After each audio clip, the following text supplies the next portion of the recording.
Sœurs et frères, nous poursuivons notre chemin de carême. Ah, il n'est pas anodin ce temps de carême. Il n'est pas là par hasard. Je pense d'ailleurs à chaque fois que je vis ce temps de carême à nos frères musulmans. Vous connaissez peut-être ou pas ma fascination pour le Maroc et particulièrement la ville de Marrakech, ville dans laquelle je me rends assez fréquemment et sans le vouloir toujours d'ailleurs durant le temps de Ramadan, qui est le carême des musulmans. Et je suis toujours interpellé de voir ces personnes qui, comme nous, ne sont pas tous des pratiquants, faire cette halte pour Dieu. Pas une ration, pas une goutte d'eau durant le jour et cette grande fête le soir. Une halte, oui, mais pas dans le travail. Et nos frères et nos sœurs ont toujours le sourire, sont toujours disponibles pour les touristes que nous sommes, sans prosélytisme, tout simplement en nous respectant. Je pense à ces appels multiples à la prière durant le jour et à ce moment où ils quittent tout pour un cœur à cœur avec Dieu. Cela m'a toujours impressionné, m'a toujours fasciné. Mais lorsque je veux trouver cela dans mon christianisme, eh bien je me désole car en dehors des monastères et des communautés religieuses, les chrétiens ne prennent pas ou plus le temps pour Dieu. La messe le dimanche, oh, elle est facile, hein, la messe du dimanche, elle est simple, il ne faut surtout pas qu'elle dure trop longtemps parce que sinon ça devient gonflant, ça saoule. Il ne faut pas qu'elle bouscule notre emploi du temps, car le dimanche on reçoit la famille, on reçoit les amis, on n'a pas le temps. On a aussi une vie. Alors le temps du carême, ma foi, on s'efforce de manger un peu de poisson le vendredi saint et c'est joué. Alors attention, surtout pas de viande ce jour-là, pas plus qu'il ne faut être très à table ou encore qu'il ne faut passer sous une échelle, vous savez, parce que ça peut porter malheur. Bon. Et vous voudriez convertir des frères et sœurs musulmans avec ça, vous? On est sérieux quand on pense cela? On répond à l'appel des clochers comme eux répondent à l'appel du muezzin pour la prière? Ah, par contre, on veut les conserver, nos clochers. Hein. Mais on s'en fout éperdument de ce qui se passe en dessous, mais on veut une France avec des jolis clochers. En revanche, t'es déjà allé à Tataouine-les-Oies? Parce que là-bas, la Vierge, elle apparaît tous les jours. Et il y a un saint qui fait des grands miracles. Ah, c'est super, Tataouine-les-Oies. Hein. Il faut y aller. Hein. T'as rencontré Robert? Ah, non. T'es malade et t'as pas rencontré Robert. Bah, ouais. Robert, il parle avec les morts. Et il te guérit parce que dès qu'il pose les mains sur toi, tu sens une putain de chaleur. Ah, putain, Robert, il est... Et puis c'est pas un gourou, Robert, il fait des prières, hein, il en fait plein des prières. Puis il va t'en donner, et puis tu vas les lire, et puis tu vas être guéri.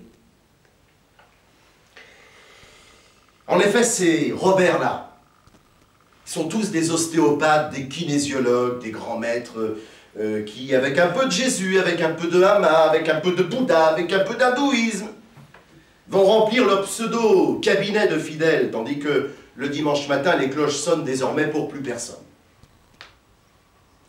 Juste pour le plaisir de se dire, on est dans un pays chrétien. Bon, nous poursuivons ce temps de carême. Ce temps de carême, c'est le temps du chrétien.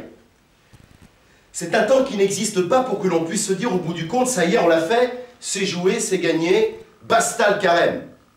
En effet, lorsque nous parlons d'exercice de carême, on se trompe déjà. Parce que le temps du carême, c'est plutôt le temps du recadrage de notre vie de chrétien. Le temps où on doit penser à ce que nous ne faisons pas et que nous aurions dû faire pour garder le contact avec Dieu, lui qui ne perd jamais le contact avec nous.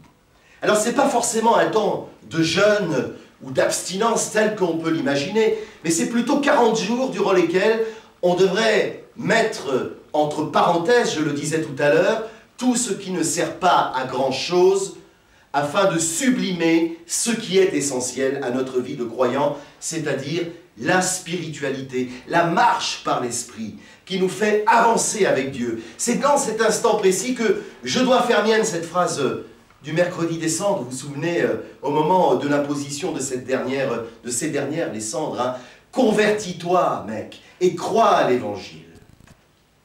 Je dois me convertir, car je suis appelé à une perpétuelle conversion. Cela veut dire que je dois changer. Hein. La conversion, c'est changer, c'est muter, c'est corriger mes imperfections, celles qui me font du mal à l'âme, et ce afin de revêtir l'homme nouveau au moment venu. Me convertir et croire en l'Évangile, c'est aussi changer mes habitudes d'égoïste convaincu et de chrétien tiède. Et ce, dans l'ensemble de ma vie, au boulot, en famille, avec mes amis, en église, surtout en église. Changer ma façon de regarder l'autre et apprendre à le contempler avec les yeux du Christ. Est-ce que vous avez déjà fait l'expérience de regarder cet autre que vous aimez, en amitié, en amour, en tout ce que vous voulez, avec les yeux du Christ? Christ qui lançait toujours ce regard brûlant d'amour sur les pécheurs notamment, hein, avec cette phrase qui revient souvent dans l'Évangile, Jésus le regarda et il l'aima. Et puis je dois aussi, durant ce temps de carême, faire attention aux tentations de l'adversaire qui affluent. L'adversaire, ce n'est pas celui qui va vous hanter tel un spectre ou un fantôme. Il hante que Robert, celui-là. Hein, bon. Mais ce sont ces choses qui nous paraissent bonnes pour nous. Ce sont justement ces Robert ou ces fausses philosophies. Parfois, ils portent même une soutane, hein, les mecs. Hein, attention, c'est l'habit de prêtre. Hein, on en a connu. Il peut aussi prendre la forme d'un croyant. Hein, les démons croient en Dieu, c'est pour ça aussi qu'ils le craignent.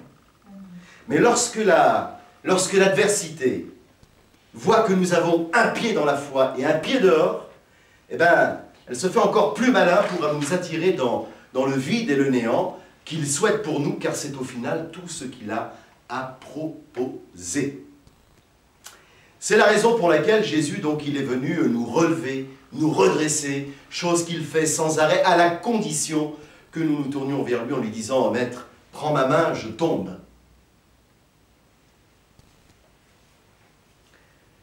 Nous voyons dans la première lecture que la loi fut donnée à Moïse, qu'il a reçue de Dieu. Une loi qui, il faut bien le dire, est un peu sur le ton du négatif et que Jésus va rendre positive en la synthétisant dans le commandement nouveau, celui de nous aimer les uns les autres. Alors, à l'époque de Moïse, c'est vrai qu'il fallait organiser ce peuple qui allait marcher dans le plan que Dieu allait lui proposait déjà.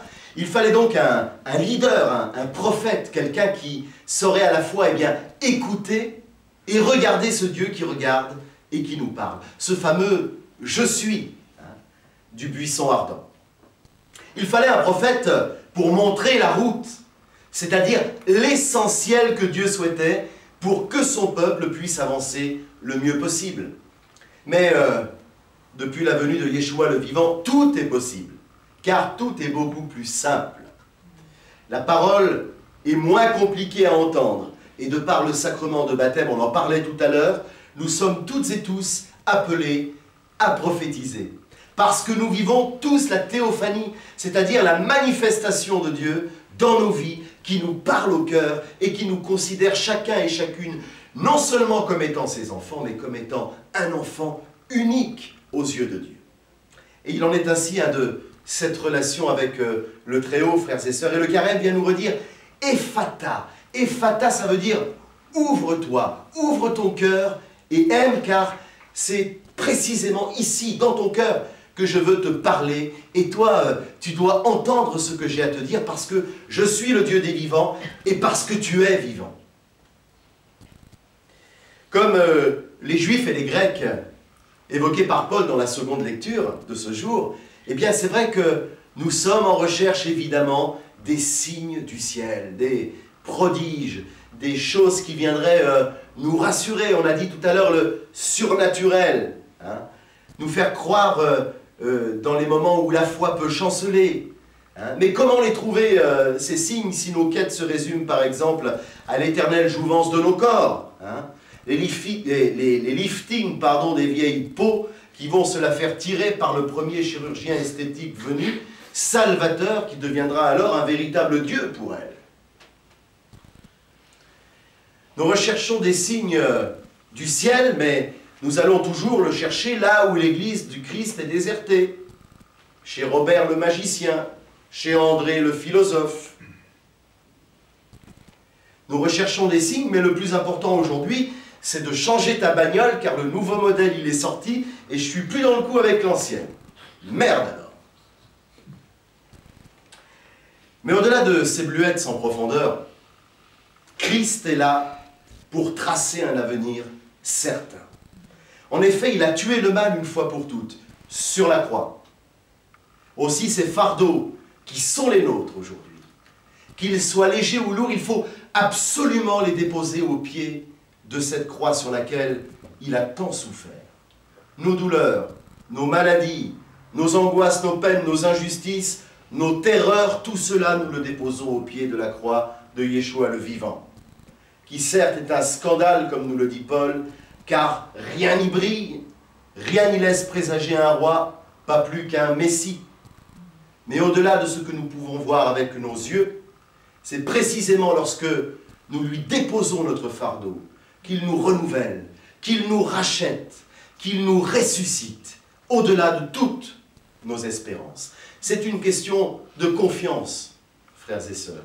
De la loi de Moïse jusqu'à la résurrection du Christ, c'est une question de confiance. C'est la confiance qui a fait tenir le peuple de Dieu, et il nous faut faire confiance en Jésus crucifié, car Jésus crucifié, c'est 3 jours plus tard, Jésus ressuscité.